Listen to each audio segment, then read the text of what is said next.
Good afternoon, everyone. Welcome to YouTube Auto Builders Fine Scale show for Tuesday, April 10th, 2018.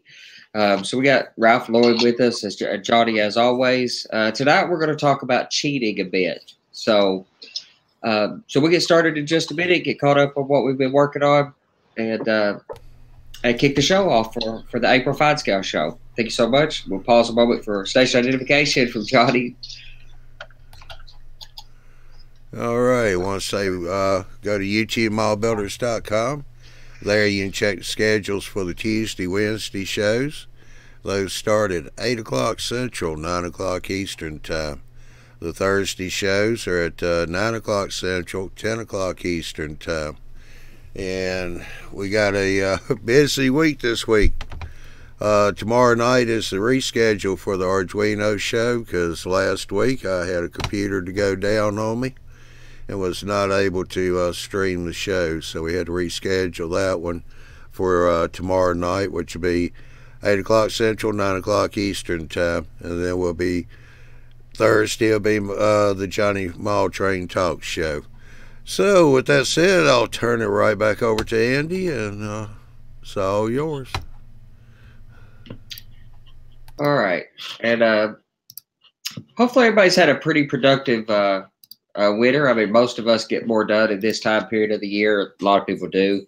I don't like the heat no more. I mean, I terribly don't like the cold, so but the heat either. So I model about year round. But I've been on a fairly serious kick for a few months working on my layout, putting curtains up, making the room more enjoyable to be in, which I think is pretty critical. And I've just started on the crazy idea that Ralph talked me into, basically. Or at least I'm blaming it on Ralph. Let's say that. So I'll share a couple of pictures of what I've got so far, just to show you kind of how crazy this is. These aren't the most recent pictures I have, but I'm getting blamed for everything these days. Yeah, it happens. So the center peninsula of my layout will be hung from. I'm assuming you guys can see that, okay? Center peninsula of my layout will all be hung from the ceiling, all of it free floating in the air. And I've got another piece of rail and another side up now.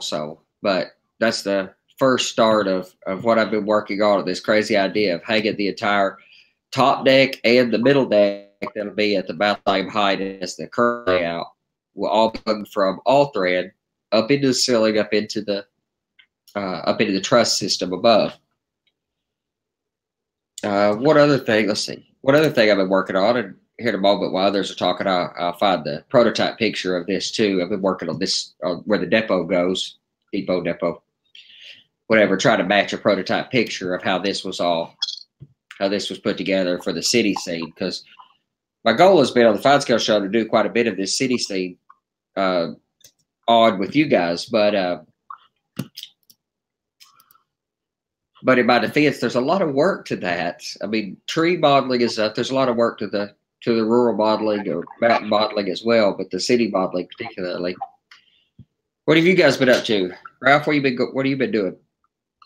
I've been doing a lot of weathering lately, catching up for customers and so on. Unfortunately, my camera's not working, so I can't show you the buildings that I've been working on in the background. This afternoon we had a power failure here. It killed my camera. The microphone works on it, but the camera's not. But other than that, I've been all over the map with stuff. Weathering, modeling, laying track, painting scenery. You know, I hear people talk about feeling guilty about jumping around on projects, but I don't imagine I know another way to model other than to do that. And a lot of our modeling, there's just a lot of this stuff that there's a lot of waiting for. So it just seems like a natural thing in our hobby to kind of be, to be kind of diverse in the modeling and to kind of keep a few projects running. I probably keep more than is healthy, but it's not the best way to show this, but I don't have a digital picture. So that's the seat. The seat I'm basically replicating with the wood wall, the concrete components, and the railing and such. So it goes in front of the depot. Goes in front of that didn't work. In front of that depot. So it's a lot of this stuff's not available digitally. I mean, I would much prefer it to be in a digital format, but there's a lot of this stuff that the only way to do it's just hardback books. I got a few. It's still much of the hobby. How about you, Lloyd? What have you been working on? I've been working on ballasting right now. I've painted all my tracks with what do you call it, Krylon camouflage paint. Now I'm ballasting. I've installed tortoises, did some wiring, more ballasting, more tortoises. So basically like really boring parts of layout. Boring but necessary. Yes, and like even though it's boring, it's something that's very demanding or meticulous. Like for example, I've been like there's a few tracks around my house, and I went to see them, and I noticed first of all that my ballast was way too wide, because when I look at the tracks, they're about 3 feet, 4 feet of ballast at max on either side of the tracks. And I've also noticed that all the ties are higher than the ballast. In other words, the ballast is really between the ties. Like there's not that many sitting on the ties. So I was very meticulous while ballasting to make sure that I didn't put one little piece of ballast on the ties. But that's easy said, but not easily done. But yeah, I spent a lot of time just making sure the ballast was going to be the way I want it. So I've got gray ballast on the main line, and on my sidings, it's a mix of 50% gray and 50% brown. Then what's left to do is I want to add some grout powder between the ballast, and also I want to do the weathering of the ballast, like some rust and grime. So 110 feet of that is, 1,100 feet of ballasting. I've got a few years of work to be done. Yeah, but Lloyd, the good part is when it's done, you have the satisfaction of knowing you did it, and everybody's going to be making good comments about it, unless you do a real crappy job. And even then, they may still say it's a good job. You never know. Some people don't want to hurt other people's feelings. Some people are abnormally blunt. But if you've done a good job, it's satisfying to know that, hey, I did this. Mm-hmm. Well, and another thing I have to do also is I don't want all my ties to be the same color. So I've got to come back here and touch up a lot of the ties with different colors. And that's going to be paint. Make washes to do it. Acrylic wash. Even oil washes will work. Yeah, I just didn't want to say pan pastel powders. Oh, well. The powders work pretty good for wood, but they don't the plastic. So with plastic ties, and they're binding to the paint, but still, I think, and I like working with the oils, and even using the natural wood. I use a little bit of a white. I started out using chalks to do some of the driftwoody kind of white effects on the ties, but I have better luck with, it's not exactly a dry brush because it's an oil paint, but I do better with an oil, a white oil, gray oil overcoat on the wood ties. Johnny, what you got from the chat? All right, hopefully everybody can hear me. Let me check real fast here. Yeah, that part worked. I got a comment here from Ron's Trains and Things. He said the width of the ballast depends on the height of roadbed. In areas where roadbed is higher, the ballast will be wider down the grade of the roadbed. Well, sure, the slope profile is different between particular roads as well. So, and I got there's a grading standard that I got from the Norfolk Western Historic Society on how they come out of near my era. I think it's about 55 or 56, where they with the grading profiles. And I've seen that for the Union Pacific Railroad too. So if you're a Western U.S. modeler, there's a lot of information out there about the UP Railroad's track and ballast and roadbed profiles. But my railroad's quite different than a lot. I mean, if you're modeling anything 70s up, you have these big high profiles where cork roadbed and all those things are definitely desirable to get the effect. In my case, most of the track is almost near flat. I mean, there's a little bit of a grade profile, but in real world sizes, it's inches, not feet. And it's a very narrow profile. Now, this is a branch line, but it was a fairly heavy travel branch line. But still, the ballast profile's not very sharp, doesn't have that graded drainage, etc. And very quickly off the edge of the ties, you get into where they threw cinder down to take care of overgrowth. So there's not big wide ballast profiles. Surprisingly, those are a little bit hard to recreate, or they have been a little more difficult for me to recreate to my satisfaction.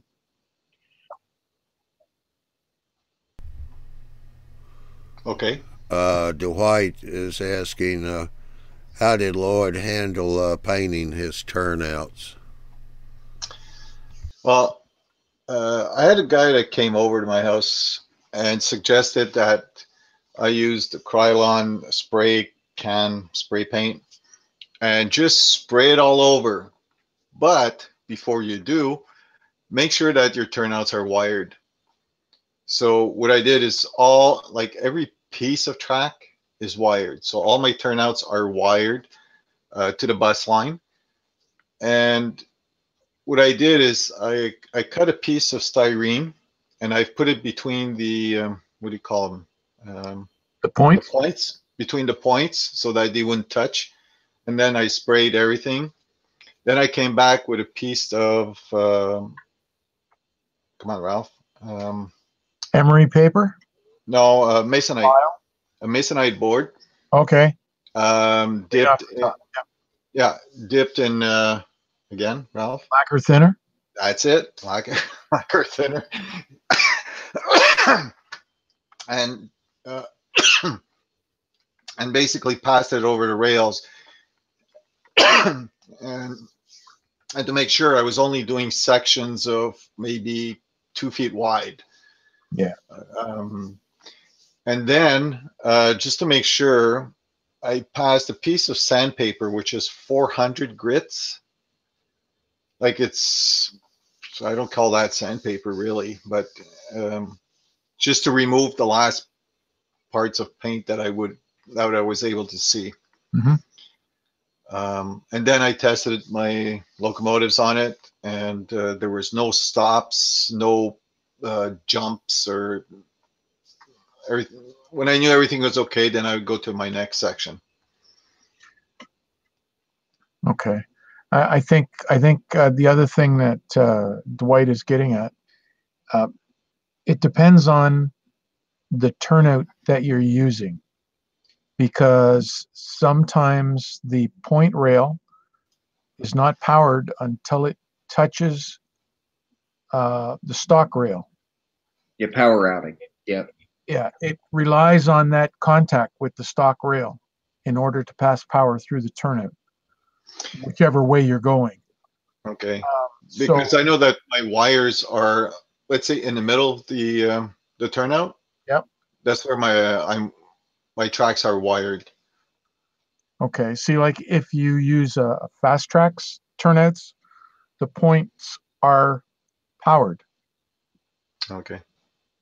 Yep, you backfeed them through what you call a closure rails. It doesn't rely on the contact with the stock rail because you have power going to it.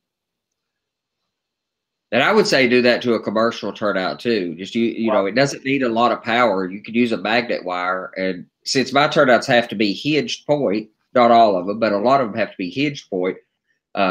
I'm just going to use a piece of magnet wire laying right along the foot of the rail. I mean, the prototype did it for signaling purposes as well. So you can put a magnet wire on it. It's a lot of work to put a wire on every rail, but if you get into the more expensive turnouts, it's already done for you. Yeah, like Pico and some of those, they wire them under the turnout. Yep. Yeah, Shinohara's. That's what I have. Picos are as good a turnout mechanically as you could get, and they could be. There's some cosmetic things that I don't love about them, but that's fixable. But when you get a turnout that has mechanical problems, like I'm not a fan of Atlas turnouts, those stamped tin points or stamped manganese, whatever material that that the points are made out of, they just over time they always seem to be a problem. They have been for me, and I've seen it be a problem for a lot of other people. What else do you have, Johnny? All right, we got a comment from Ron's Trains In Things. Are you guys playing Mad Libs, LOL, when Ralph is helping Lloyd out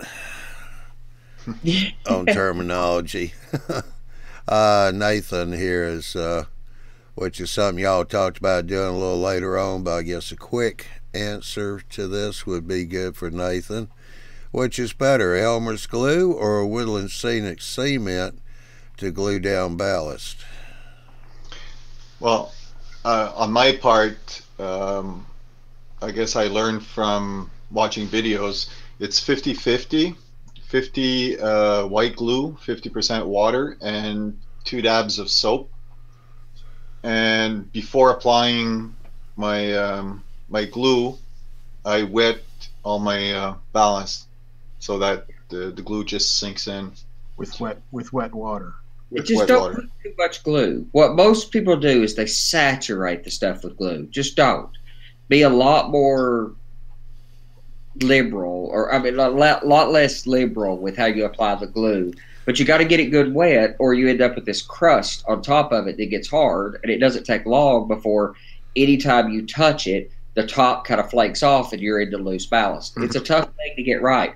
And Stephen Bennett, anybody who's not followed his YouTube channel is missing out. It's Stephen Bennett, Luke Tower. There's a few of these YouTubers out there that just do spectacular channels that I enjoy so much.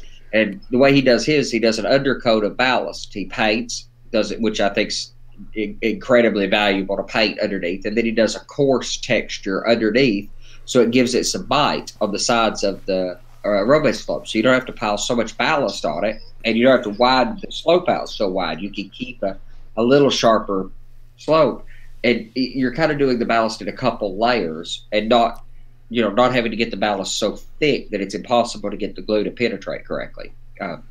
Yeah, one thing I've noticed though is I can't remember if y'all mentioned, but use wet water first if you just going to put the ballast down. Wet water is a mixture of alcohol, a little bit 1 drop of dish soap and water.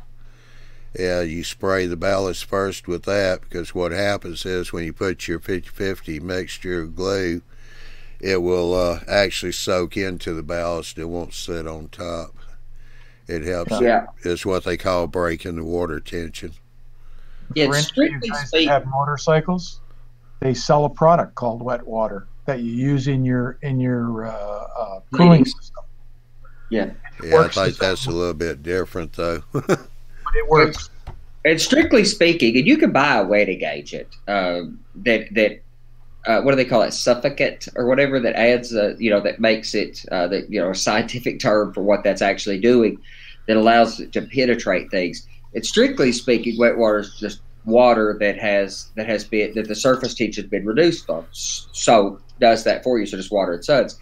I like working with alcohol as a suffocant for most, or for a wetting agent for all kinds of things.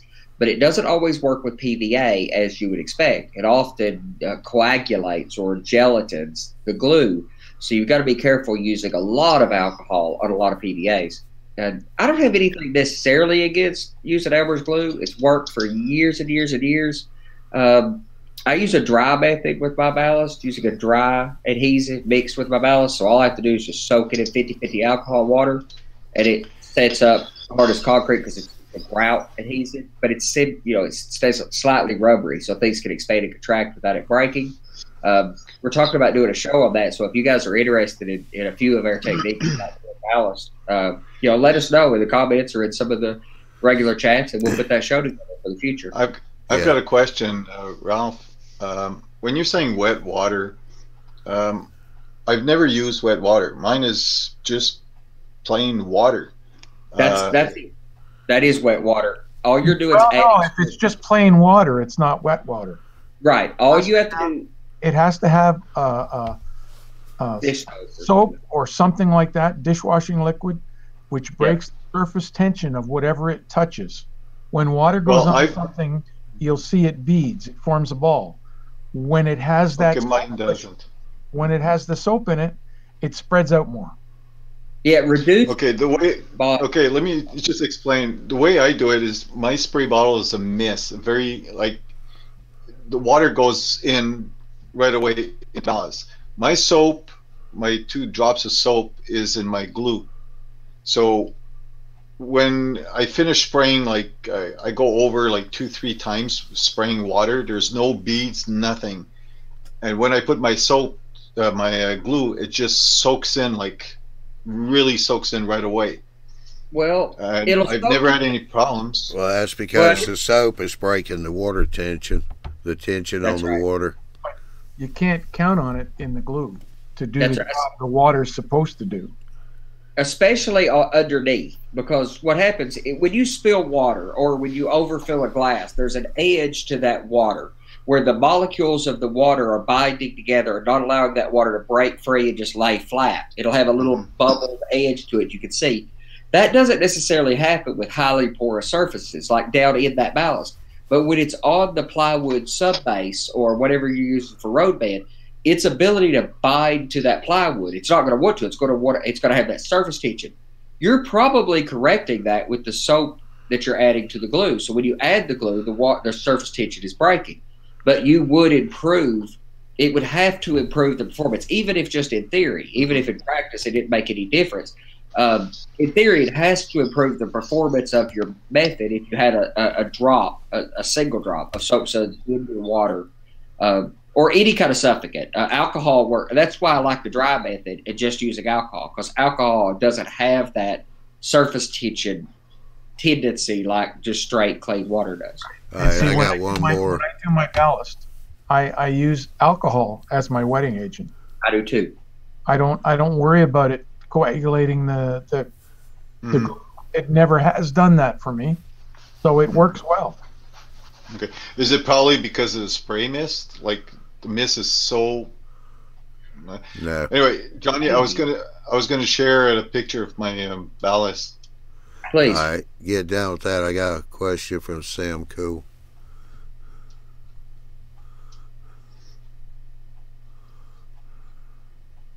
That's looking good. Well, you painted it all first. Well, of course, if you spray bombed it, so that makes a big difference too. Because you have the same problem with working with plaster. You need to wet your plaster so it doesn't soak all the water out of what you're working with. If you just put ballast straight out on plywood and cork, it will soak that glue right out of the ballast and the water right out of the ballast. So it's not actually adhering to ballast very well. It's just soaking into the cork and making the cork hard as rock, which also degrades the sound deadening properties of the cork. So painting it helps reduce that. Looks good though. And there's mine.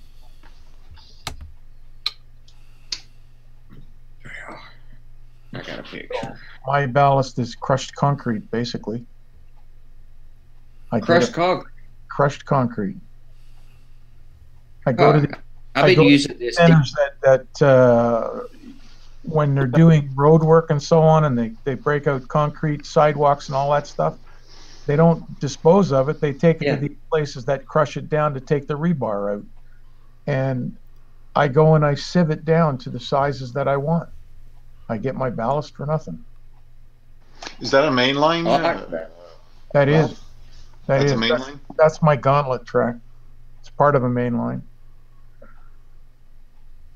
Weathering looks particularly good there too. I'll show you a picture in a moment of what I've done, but I haven't done any weathering on top of it, which I think I may even need a little bit more ballast. But on the road, on what I'm modeling, it's more like what Lloyd was describing on his line, where the ballast is not to the tops of the ties. It's much lower, and I guess they just didn't maintain as well. So the ballast profile is quite a bit lower. I need to do a little cleanup, weather it, but that's my early coat of that, and that's that decomposed granite. Mm-hmm. So, and that's right after I'd done it. That's back a few months ago or something. So it needs to be last year. It needs to be cleaned up a little bit, but my ballast profile is a lot lower. John, did you have some more stuff for the chat before we move on? Yeah. Let's see. Sam Cool up here. He said on my new layout, I have a hinged lift-out bridge. I would like to make a good connection between the two pieces of track without rail joiners because I need it to move. Sure. So, and I've seen a lot of ways that's done. I've always done it without using rail joiners at all. It depends on how it's hinged. I've also seen people, especially with swing gates, put a rail joiner on it, solder it just to the rail that's going to meet it or that it's going to meet against, and then cut the side off the rail joiner so it's actually slipping into a pocket against. But generally, if you get your alignment right, and I enjoyed watching Robert do his lately, as he's figured out his lift outs and stuff, and he's going to do what I would do these days, which is put printed circuit ties to help keep your gauge correct, keep everything kind of in alignment, and lock that, and you can lock those printed circuit ties down at that meeting point. Ralph has a similar situation on his swing gate as well, right? Yep. Just I think I got it. I'm not sure. No.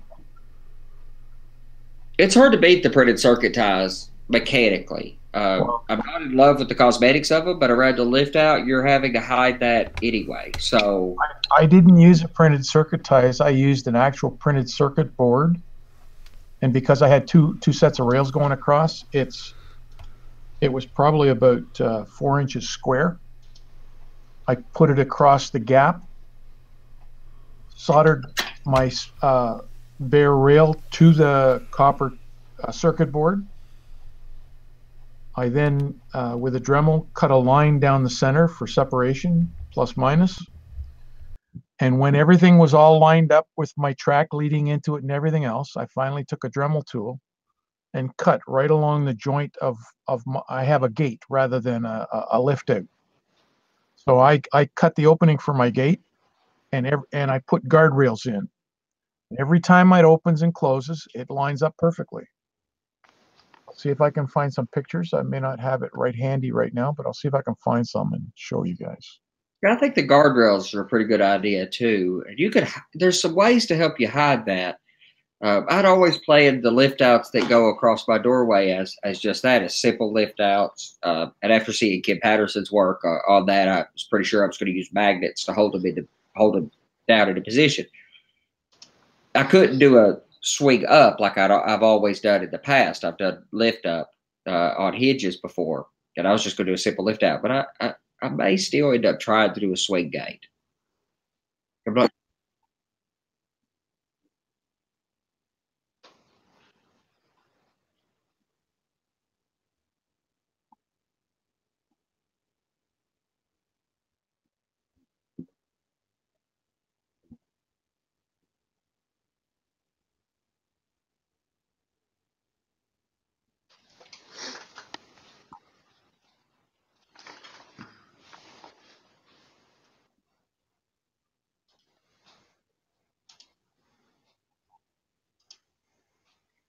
That's a good thing about a swing out or swing up bridge with the hinge mechanism is you can leave a permanent cabling arrangement. Whereas with the lift outs, you either got to have a plug that you plug in when you put it on, which I'd always thought I would do here, or do the contacts again, like Kim Patterson had done, where you take some blank copper, make a contacts. Contacts just seem seem like they would be problematic. But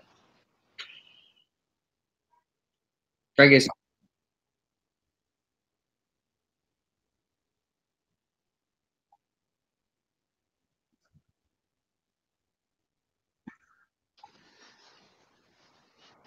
Oh yeah.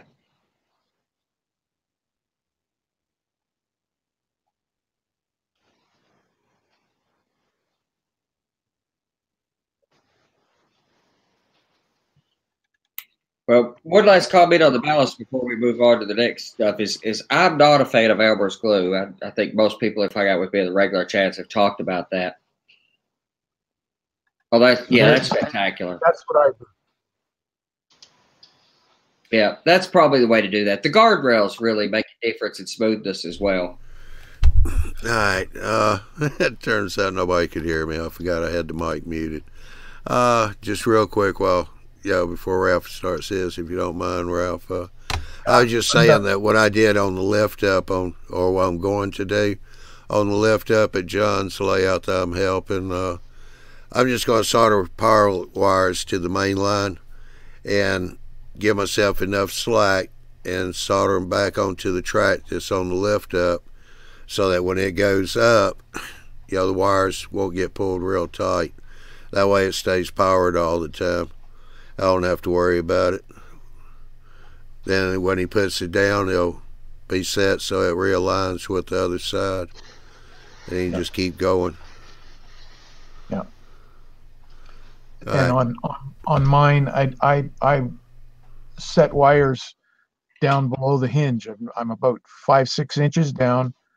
I came across the opening and I gave it enough slack so that when the gates open, my bridge rail or my gate rails are powered from my main line on the bench work, but the latch that I use to lock the gate in place either disables the power to the bridge to the gate, or when it's engaged, it puts power back to the track again. And to the approaches, right? You're cutting power back. Yeah, I cut my approaches as well, about 10 inches on either side. And then they came out with this, the battery power, or the, what do you call it? The keep alive circuit. Well, my 10-inch of dead track on either side of the gate is useless if you have keep alive circuit in your engine. So you have to watch out for that. Now, you can, if you're aware of it, all you have to do is push the stop button and you can stop your locomotive. But if you do nothing to your throttle, even if you turn it down on the dial, it'll still keep going for a bit because it'll use that momentum that you've got built into it. So yeah, you need an emergency kill function to kill it. And I've actually seen some stuff on that using like an Arduino to push a DCC command sequence to any train that's in a particular block. So in the approaches to your lift out, it would push a DCC command to everything for an emergency stop in that block. Good idea. I've seen that done, but so my last point on the glue process is I am not a fan of using Elmer's for that. I favor the Scenic cement, but you could buy just a matte medium from an art supply store. You could, and Scenic Express says it, by the gallon. You could dilute it significantly and use the matte medium, and it has a flatter finish. It's not significant, and I don't know that there's a problem with Elmer's in so much as the actual shiny part, where you hear people talk about is how shiny it is. I don't know if that's significant because by the time you weather it, paint it, etc., that shininess is going to have diminished significantly anyway, if there is any shininess to it. And by cutting it 50-50, you're also cutting down the shine.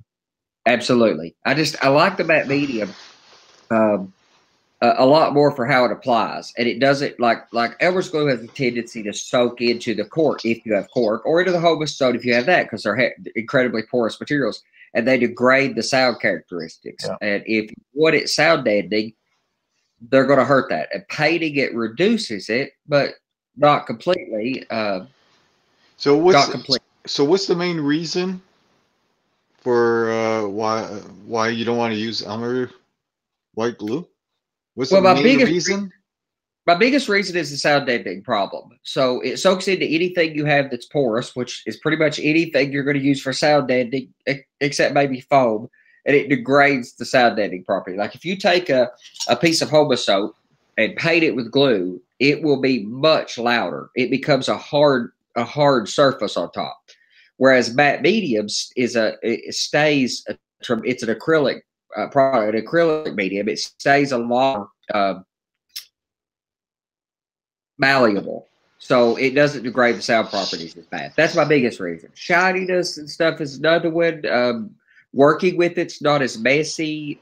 Whereas with white glue and water, everything has to get quite wet. With matte medium, you can apply it a little more sensitively. It doesn't tend to spread very much because, well, one, you don't need very much of it. That's more of a preference of usability. Now, I use dry adhesive. I use dry polymer tile adhesive. Get it in a sack at Menards or Home Depot or something. And I mix it in. Pardon me? Mortar mix, right? Yeah, it's for the tile mortar. Yeah, for the tile. Well, actually, it's for tile grout. It's the adhesive that you would add to grout, especially like if you were mixing your own grout, you would add this. Okay. So grout normally grout is infinitely usable for scenery. I mean, if you don't like working with natural dirt, or it's not incredibly available to you, like going to your front yard like I do, or you can't catch your wife gone long enough to cook it off in the oven like you really should with a natural product out of the yard. You need to kill bacteria and bugs, and you need to cook it for a few minutes at a low temperature. Microwaves come in handy for that, and you don't have to worry about your wife. Yeah, probably. Yeah, buy a cheap microwave at a yard sale or something to do that. Yeah, absolutely. No doubt about it. Microwave would probably work. Well, a microwave acts on water, so it should dry it out significantly. What I do is cook it in the oven and leave the door open to the oven, just the little bit of a crack that it'll leave open so the moisture can escape easy. So that you can stink up the house. Pardon? So you can stink up the house. Yeah, I don't smell very good. I don't smell very good, so I mean, it's just a natural thing from cooking dirt. Yes, you're going to get some smell. My wife has complained about it a little bit, but if she's going to be gone for a little while, I will make them. But I've only had to do it a few times to cover the entire layout. I've only cooked 3 batches of dirt so far. I just did another batch here recently, so I've got pans of dirt ready and screened, and I run the dirt through a coffee grinder, $10, $5, whatever at Walmart coffee grinder, grind it up to make a really fine silica or a really fine silt-like dirt material, which makes really good. Like a lot of these areas of my layout have exposed dirt cut. So I need a fairly fine sand to make that nice smooth material that's there. So I grind it up and then scrape it through sieves to get it. And again, using white glue on that would diminish. It doesn't look right if you do it wet. The only way that dirt looks right to me is to put it on top of a glue, and then dust it off with a paintbrush in the right direction, and then put dirt and apply or glue, and then apply dirt right back on top of it. So I use Mod Podge and put dirt, which Elmer's glue would be fine for that, and cover it with dirt. So I guess it all has to do with the way you finish it, because like I said, my ballast, which is medium ballast, is really below the tiles. Then I'm going to come with fine ballast, and then I'm going to come with some type of grout. I haven't picked the color yet for dusting, if you want. Yeah. And then I come with some oil paint for weathering the track, not the tracks, but the ballast. And then I finish with some pan pastels to give it a look. So by putting all that on top of the ballast, you eliminate the glossy look if any, glossy look. I agree. I don't think it's significant. My biggest problem with it as a ballast with Elmer's glue particularly, or with any dilute glue like that, is how much it penetrates your sound deadening material. So, and if you're using like Woodland Scenics foam road bed, that's the whole reason that Woodland Scenics favors the foam road bed that they offer, is because it doesn't soak up that material like cork does. There's other reasons I don't like that foam road bed very well, but it does the sound deadening properties of homosode, even as thick as a piece of homosode is. It does diminish the sound deadening properties. Mm-hmm. So for I guess for me would be the sound, really. Yeah, sound's my biggest reason, and what I just don't love working with it is as much personally. But for me, my method kind of came to me as a consequence of how I make my ballast with the and it's just a Mike Hofalone is where I seen it, where he was taking the leveling sand or paver sand. It's a gravel medium, and break it down and sieve it, bust it up in that coffee grinder as well, sieve it down, and then mix it with unsanded grout. So, and a lot of European modelers of various kinds, from military to the Warhammer guys, are using grout as a scenery mechanism. Even Luke Towan is using dirt mixed 50-50 with a colored grout to manipulate the color. I've done that as well to get a much darker colored dirt than what we have here naturally. For certain parts of the layout where I needed that really dark, and it makes a really good cinder as well using a colored grout color. But grout's 4 ingredients. It's typically it's sand, it's a pigment, it's Portland cement. So if you spray it with water, it gets hard as concrete, quite literally, because it's concrete. It's a really fine, high grade, high PSI concrete, and it has a dry latex polymer adhesive. I use unsanded grout, so it's just pigment and Portland cement, and that dry polymer adhesive. And I add the more adhesive back because I'm diluting that adhesive by adding the stone dust effectively to it. But that's a matter of preference. So, Ralph, you got some of the? Did you find those pictures from Earl Smallshaw's layout so we talk about how to cheat a little bit? Yeah, I was just going through the timing on the tape here. Yeah, that was the best place to get them too. I seen. I had pictures of his, but I didn't have the ones that I really cared about. Earl Smallshaw is the closest modeler, in my personal opinion, to really recreating the effects of force perspective. Well, a force perspective. He is John Allen-esque, if that's the right way to say that, probably. He's one of the there's a few modelers out there that I think have really captured that effect that John Allen it always reminded me of John Allen's work.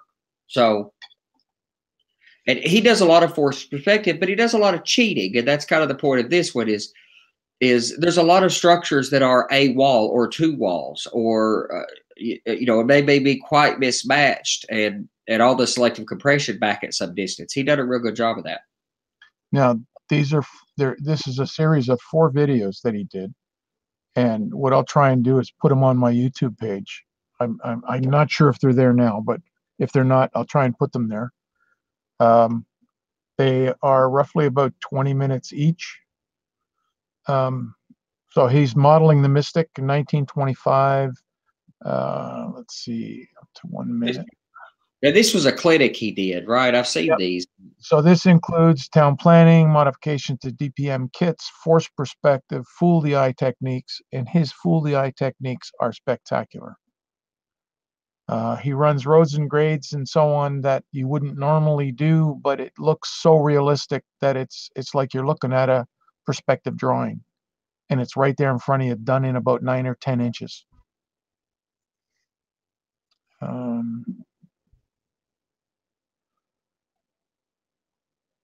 Where are we? That's the area he's working in. So from this track back to there is about 9 or 10 inches. And he wants to, let's see, 642.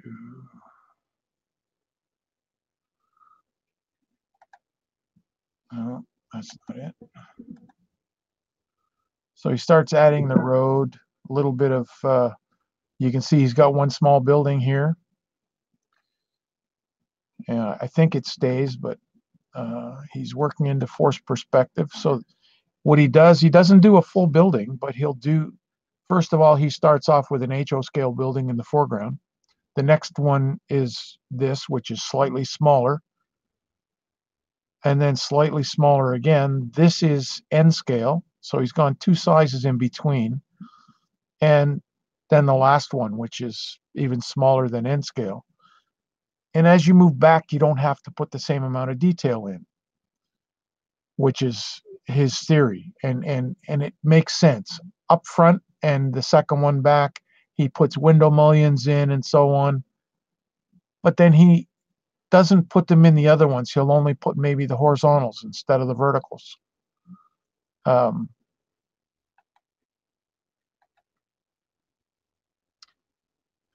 Things to remember. There's a whole bunch of stuff. But like I say, I'll try and put these up on my YouTube channel, which is under my name.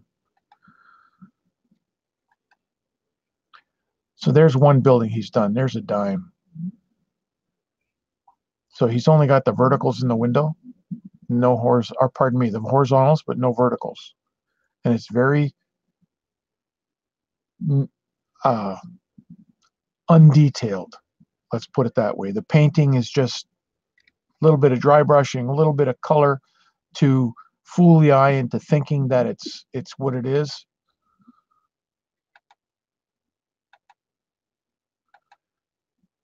He paints the inside black so that if he does light it, you don't get the reflection of the back walls and so on. You only get it coming out the windows. I mean, that's standard. This he's got in the background, and this is only 2 walls.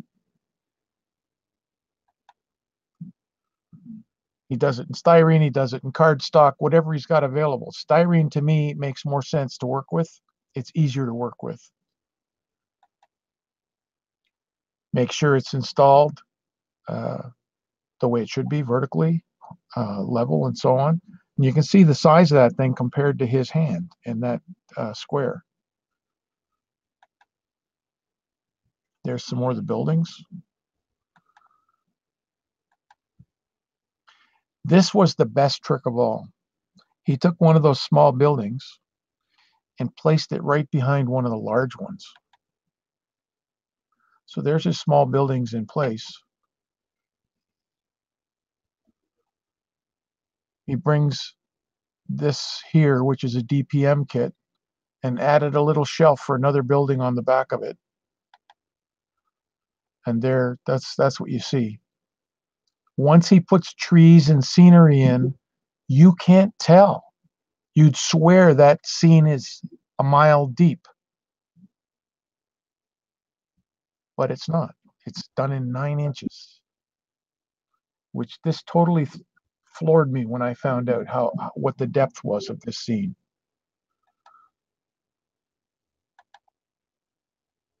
You can do all kinds of stuff with your foreground buildings, background buildings, and like, there's no point in trying to model the whole building if you're not going to see it. And you put it in on an angle which kind of forces the eye to see perspective anyway. If it's straight on, it's not.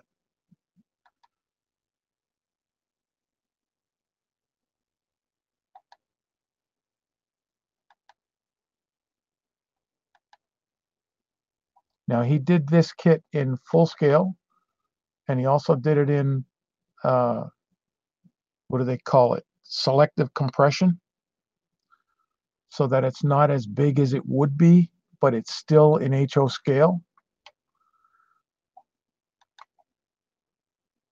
He's got it lit.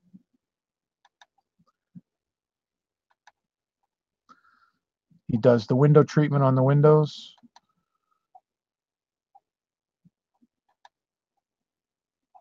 Little bit of landscaping around it. Puts it in place. So there's the one he just did, and that one there is a kit form. The one on the left is a kit form. He did the same thing, slightly narrower, about the same height, only to allow, because he's using the same windows and doors that were on this one, except for the upper level. It's smaller windows, but the lower windows are basically the same size.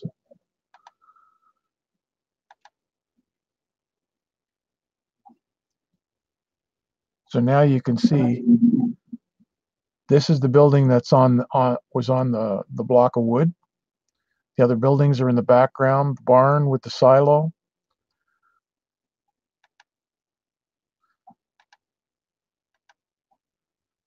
Come on, where's the DPM kits he added into it?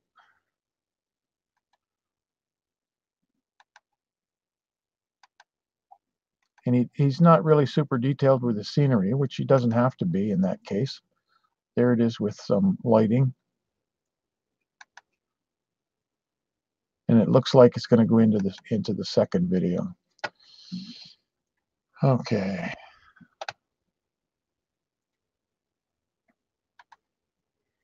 And I'm not sure which one's the second one. I don't know why it's not labeled. Oh, there it is. How lucky is that?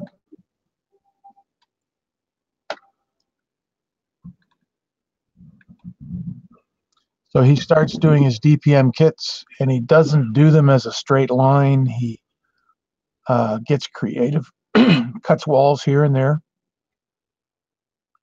add a little bit of interest.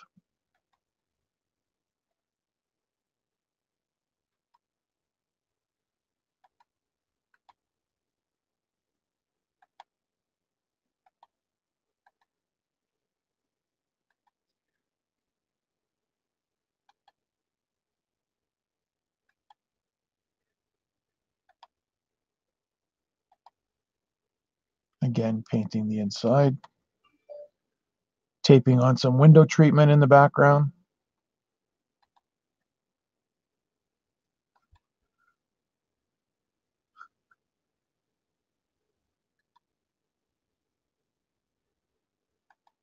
Oh, did he lose his link?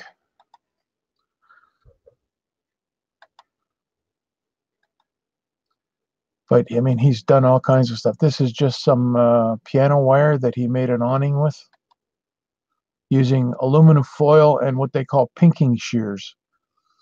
You can buy these at Michael's, and you can get different shapes. This one here just happens to be like a V notch, like a sawtooth. You can get it with a round tooth, the whole bit. And this is what he used to make his awning. Let's see. No. He's moving on to do, I guess this is the sideboards of the building.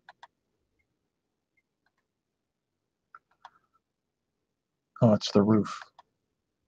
No, I'm wrong. It's the stripes on his awning. When you turn it over, the aluminum gives the tissue paper, I guess he did it on tissue paper, it gives it some stability, and it just finishes everything off. This is where things get really interesting, when you start adding just tiny little details here and there. It makes it so real, which is the whole idea behind this show, is the fine detail.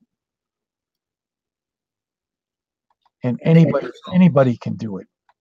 Yeah, the end results are all that matter. Cheat or not cheat, model 2 walls, 1 or 4. Any technique, whatever gets the job done, if the end result looks the same, whether it's commercial product, scratch building. I have no bias towards scratch building or wood versus plastic, or I have no bias toward any of that. If the end result, it looks good, success. Oh, and he did this inside he made a restaurant. He printed out this floor, glued it on it looks like cardboard.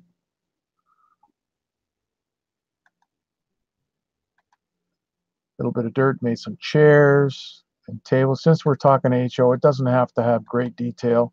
This is all stuff that he put into it.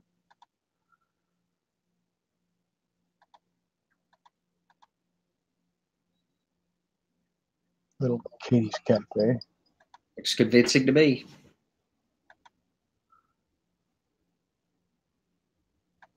Now we're getting into number 3.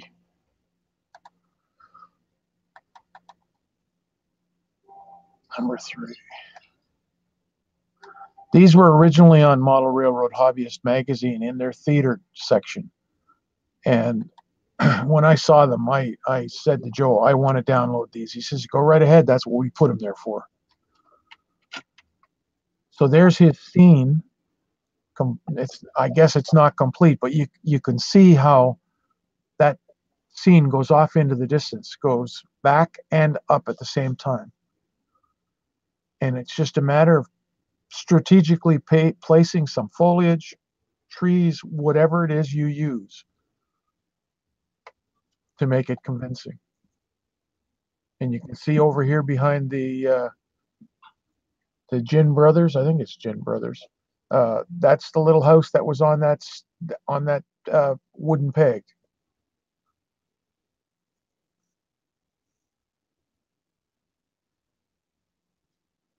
Yeah, it's a couple inches behind that building, but it looks like it's a quarter mile off in the distance. So, but the forced perspective is a convincing part. But what I'm so fascinated with what he does is how good of results he gets with so little. I mean, these little half buildings and such. Yeah. And like up in here, you can't see where the tree is. So why plant the whole tree? Just put some foliage in there to simulate a tree above that roof there, between the red building and the green roof. Yeah, absolutely.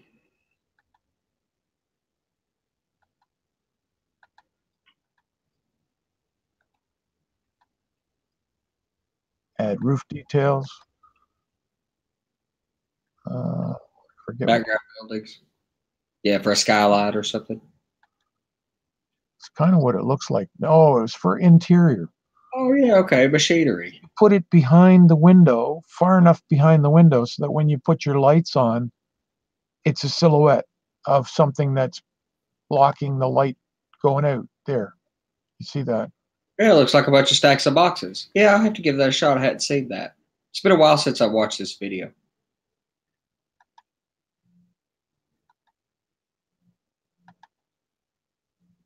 I mean, he does all kinds of stuff. All the detail that he puts in the storefronts and so on, it's to catch your eye and take it away from the forced perspective, which doesn't have a lot of detail. It's up front where you want the detail. So that's what he does. Absolutely.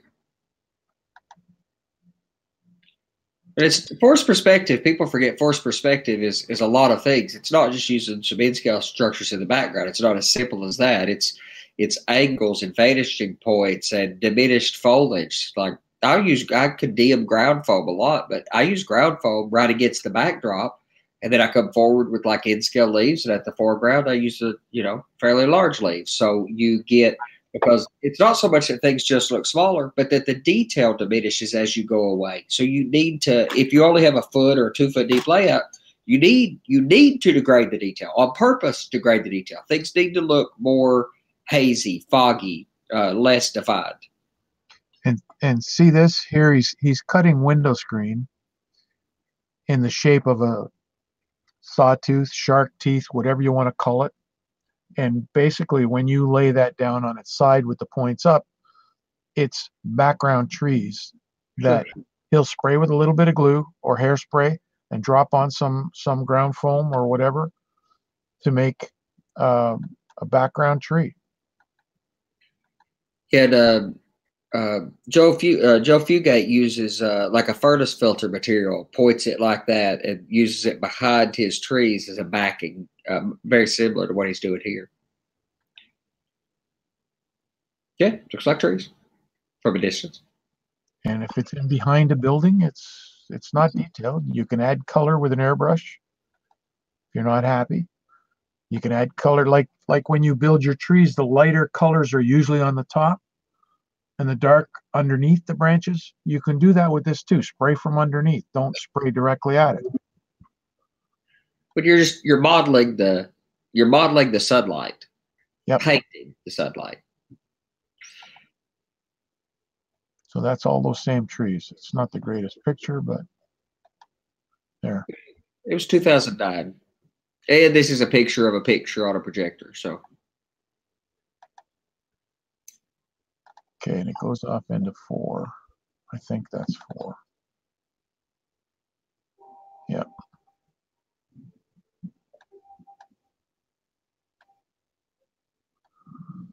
And I'm not sure what he's got. Oh, these talks about lighting, does all kinds of neat little things. all the buildings, the values of signs and so on. Can't get this stuff anymore, Letraset and the likes. So it just shows to go how old this video is. I remember those. Yeah, so do I. I used it all the time.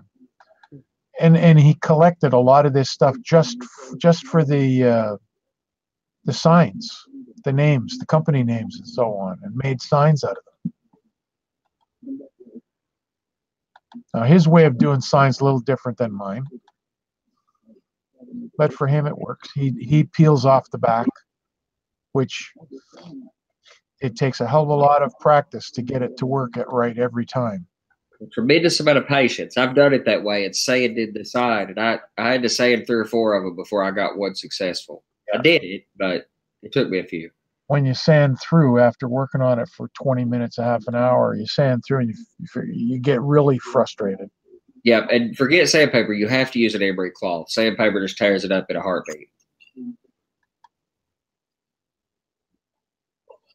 But that's how,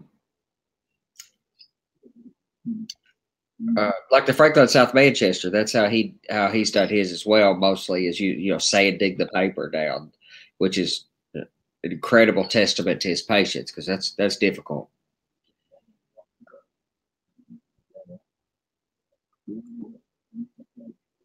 Now, if I remember correctly, Earl Smallshaw passed away last year. And I'm not sure how old he was. I believe he was in his 90s. But he was active on this stuff right up to the end. Absolutely. I love the sway back on the roof. Yeah. Yeah, he's one of the greats. I've put him in a short list of. And there's your full scene with the station depot in the front. And most of those structures have very little detail, or cardboard or something else, or quarter buildings or half buildings or a wall or two.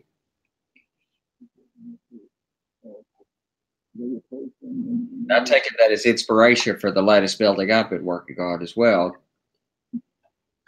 Oh, he's inspired me to do all kinds of things that I would never have thought of doing.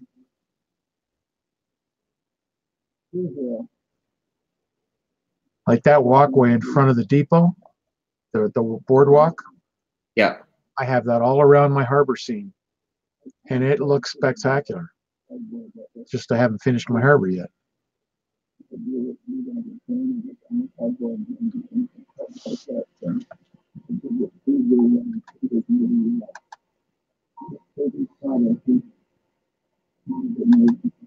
Cold that's nice. So that's just about it.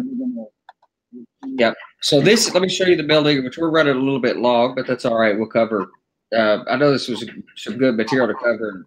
That material, the Earl Smallshaw stuff, is not as available as it once was.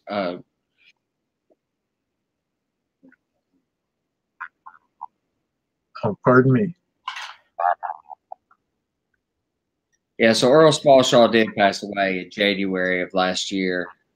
It was 2014. Okay, I thought you said. Yeah, that's unfortunate. I knew he passed away. I didn't know how old he was. He was a spectacular one, and I grew up watching some of his stuff years ago. But he was involved in the clinic circuits for a long time. So I took his barn and built one, and I'm still building on it, but it's a cheat. So I needed a barn. Actually, let me show you where this thing goes first. Let's do that. So there's not enough room. I didn't have a prototype picture at the time of where this thing was supposed to go, or I found the pictures later. And that hillside was just a smooth hillside, and there's a barn up there that I found for prototype pictures. It's one thing I love about styrofoam. I just took a knife and tore into it, and cut a spot out, put a road up to it. But there's not really enough room in that seam without seriously diminishing that hillside to actually fit a barn in there. But this board basically covers that smooth section and then drops, just barely drops the other side of the roof. Actually, the best way to say would be just barely drops the roof, the back edge of the roof just barely drops down back on this hillside. So once that's forested all around it, you'll see this little building that I've got here. So now I'll show you the building that goes in that spot.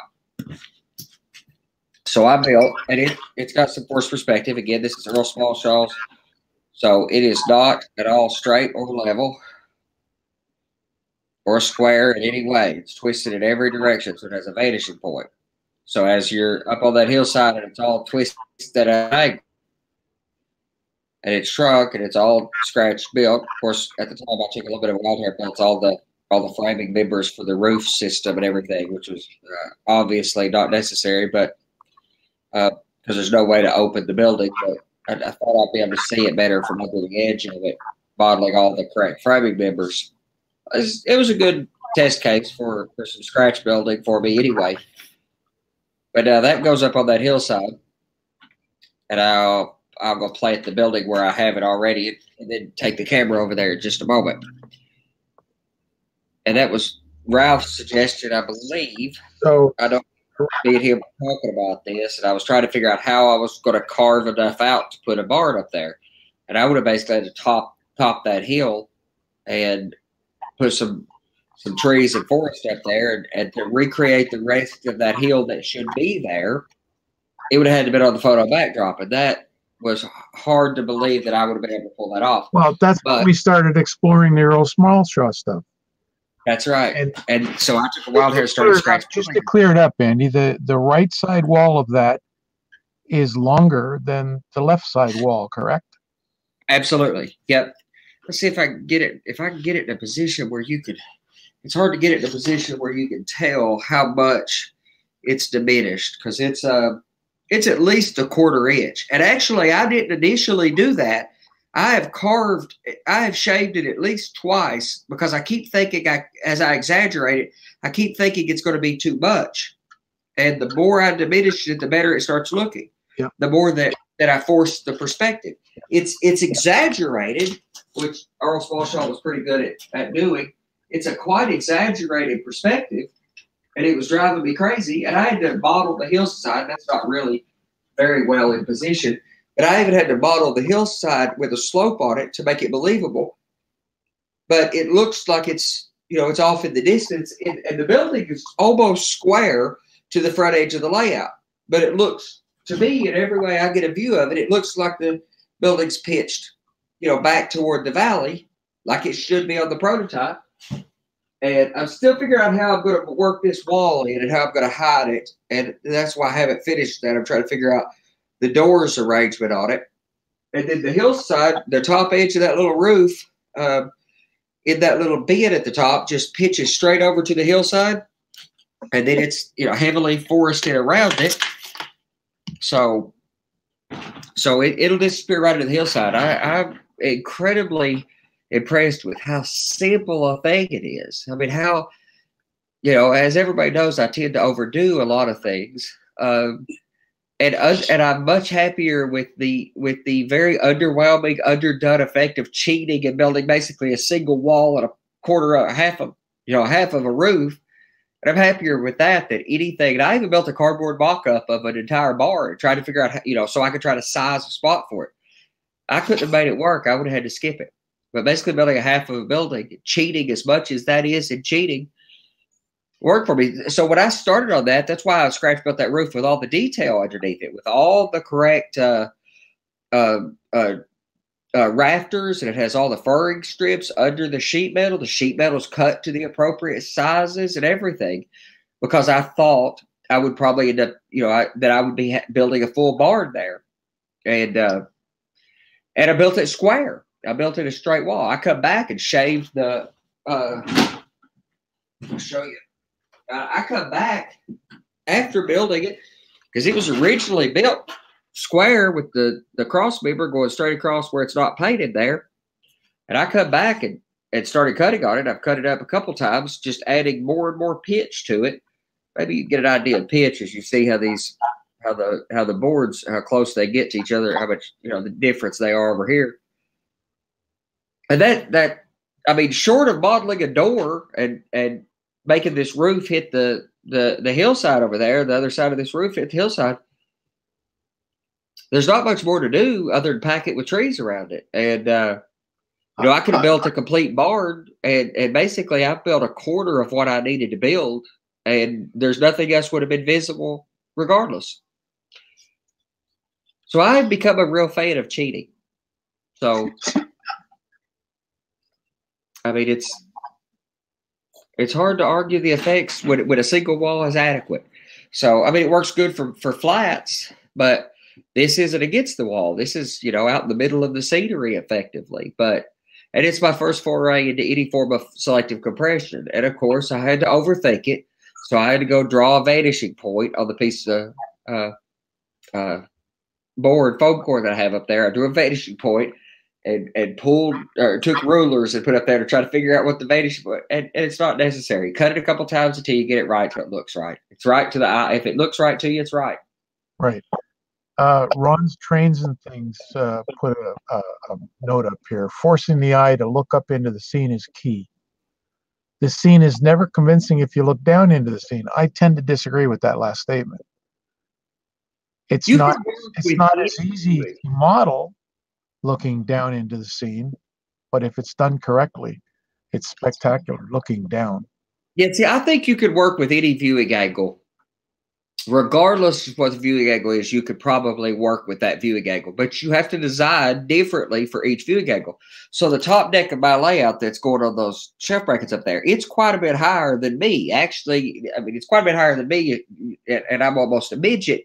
But even for a, you know, like a normal human, it would still be above the viewing angle of anybody short of a basketball player. So it's going to be very much looking up. Well, that scenery has to be quite a bit different. And the scenery against the back, this sharp hillside that's on the backside, will basically just be straight up and down. There's no reason to put a lot of angle on it or to put any depth to it. Straight up and down styrofoam with some trees on it will cover almost straight up and styrofoam. What about that other scene that goes off into the distance that has that curve in it, the S curve? That's sort of looking down into the valley. Oh yeah, you talking about coming off the bridge and going back into the hole? I can't remember where it is. All I remember is it does an S. Yeah. And it's getting with all my framing members, it's getting a little hard to move around in here right now as I work on this. But this was a crazy idea to hanging this whole thing from the ceiling was a crazy idea. But if that's for me, I'm busy. Yeah, it's the little Bluetooth locator that's on my keys that locates my phone. So I got the roof bed pulled out of here right now, so you can't really get the correct feel for it. But that's the one. Yeah, I've been working on some of the trees and stuff there to get the correct view because I'm messing with your perspective. So one, you don't want to see the back of the river, so it needs to disappear. But the track almost parallels the river, so I had to recreate that effect. And then the fascia is quite tall, but on a layout that's only 2 foot deep, it let me get a 6 foot viewing depth. So when you're standing here and watch your train come out of staging, you get a pretty nice view. And especially when I put the misters in, and this is all foggy. Oh, yeah. So you're cutting through the fog, coming through there, comes across the bridge that's right, and then cuts and goes right back through there. So you're standing in one spot, and you can turn your head 90 degrees, and you're looking 6 foot back, 5 or 6 foot back there. Train comes right out in front of you. This is the first chance you're seeing your train out of staging. And then it runs 6 foot back and into the back edge of the yard that way. It gave me some real depth of field or some really deep scenes on a layout that is otherwise not very deep.